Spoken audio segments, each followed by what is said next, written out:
बिचरा भुन्टीले जति नै राम्रो काम गर्न खोजे तापनि भुन्टीको मुहारमा खुसी फर्कन भने सकि नै रहेको छैन।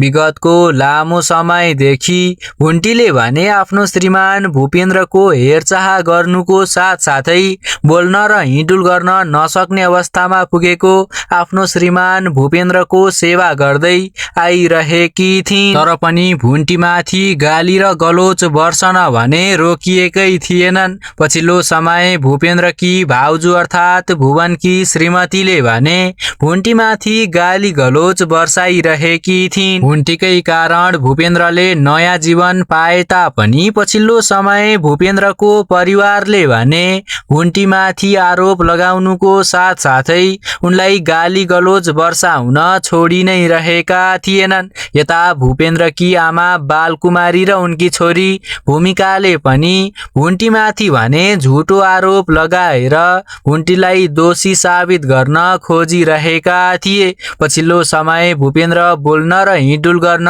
नसक्ने अवस्थामा पुग्नुमा सबैभन्दा ठूलो हात भुन्टीकै छ भनेर भुन्टीमाथि आरोप लगाउनकै निम्ति बालकुमारी र भूमिकाले भने एउटा खेल खेल्न सुरु गरिसकेका थिए। यता भूपेन्द्रकी भाउजूले पनि भुन्टीमाथि गाली गलोच वर्षाउनुको साथसाथै उनलाई एकदमै धेरै हेला गर्दै आइरहेकी थिइन्। तर पछिल्लो समय भुन्टीको श्रीमान भूपेन्द्रले भने भुन्टीकै कारण आफू मृत्युको मुखबाट फर्किएको कुरा थाहा पाइसकेका छन्। आफ्नै प्रेमिकाको कारणले गर्दा मृत्युको मुखमा पुगेका भूपेन्द्रले भने भुन्टीकै कारण आफूले नयाँ जीवन पाएको कुरा थाहा पाइसकेका छन्। बोल्न र हिँडुल गर्न नसक्ने अवस्थामा पुगे तापनि भुन्टीले आफ्नो शरीरको रगत दिएर आफूलाई बचाएको कुराले भूपेन्द्रलाई भने एकदमै धेरै भावुक पनि बनाइरहेको थियो।